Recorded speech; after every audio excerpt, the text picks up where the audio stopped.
berjumpa lagi terkait dengan konsep dasar pemasaran ya. Jadi pada bahasan selanjutnya kita akan mulai menggali lebih dalam gitu ya. Dasar-dasar dari pemasaran itu apa gitu ya, konsep-konsep dasar. Nah, kita akan bicara yang pertama adalah kebutuhan ya. Kebutuhan itu sendiri adalah suatu keadaan ketidakpuasan terhadap kepuasan dasar tertentu. Jadi adanya ketidakterpenuhan atas sesuatu. Ya, ini akan menjadi dasar seseorang terkait dengan permintaan. Ya, jadi setelah dari kebutuhan maka akan muncul yang namanya keinginan. Dorongan akan memuaskan kebutuhan yang spesifik. Kalau kita bicara keinginan itu sudah terkait dengan produk ataupun layanan tertentu. Ya.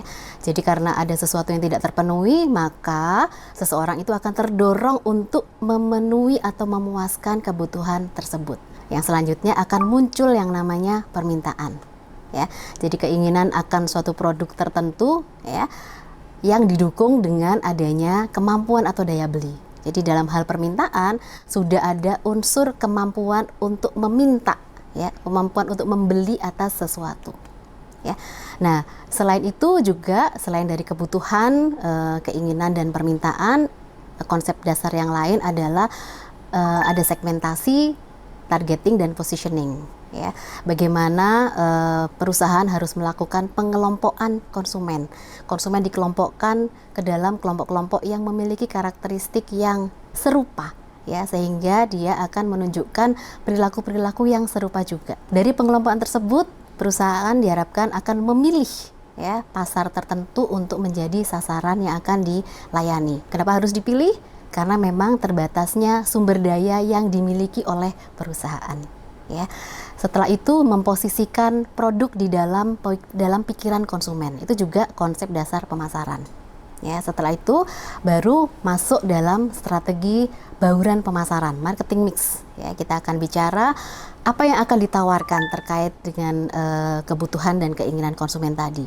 Ya, kita akan bicara penawaran pada suatu produk, kita akan bicara yang menempel pada produk itu ada merek, ada kemasan, ya, kita akan bicara itu. Ya, selain itu apa yang akan kita tawarkan kepada konsumen harus ada harga, ya.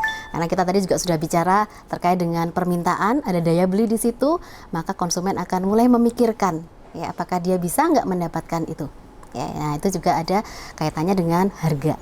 Ya. Setelah itu kita juga perlu mengkomunikasikan apa yang dimiliki oleh perusahaan agar konsumen tahu, ya, konsumen paham dan konsumen mengerti produk atau penawaran yang diberikan oleh perusahaan memang sesuai dengan apa yang mereka butuhkan dan apa yang mereka inginkan.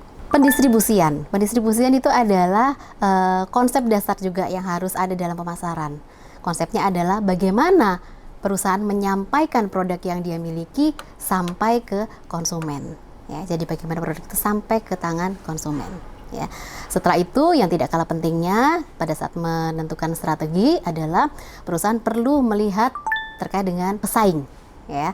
Nah, itu akan melihat bagaimana posisi dari produk perusahaan. Setelah itu ada filosofi pemasaran.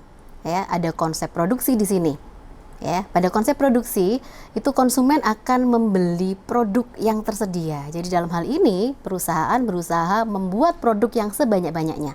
Ya, agar produk itu bisa tersebar dan sampai di tangan konsumen. Konsep yang kedua itu adalah konsep produk. Ya, dia akan membeli produk yang berkualitas sehingga perusahaan harus mengandalkan keinovasian untuk memperbaiki produk secara terus-menerus. Konsep berikutnya adalah konsep penjualan. Konsumen tidak akan membeli sesuatu jika ya tidak ada promosi, tidak ada sesuatu yang mendorong, yang menggoda dia untuk melakukan pembelian. Jadi konsep penjualan adalah bagaimana caranya untuk melakukan penjualan sebanyak-banyaknya. Konsep berikutnya adalah konsep pemasaran. Konsep pemasaran mulai menitikberatkan kepada kepuasan konsumen. Ya, apa yang dirasakan konsumen harus diketahui sehingga perusahaan bisa menawarkan sesuatu yang memang menjadi kebutuhan dari konsumen. Yang terakhir adalah konsep berwawasan sosial, holistic marketing. Ya, jadi di sini selain laba perusahaan juga ada kepuasan konsumen perlu diperhatikan, juga ada kepentingan umum. Ya, lingkungan, pemerintah, masyarakat itu menjadi perhatian.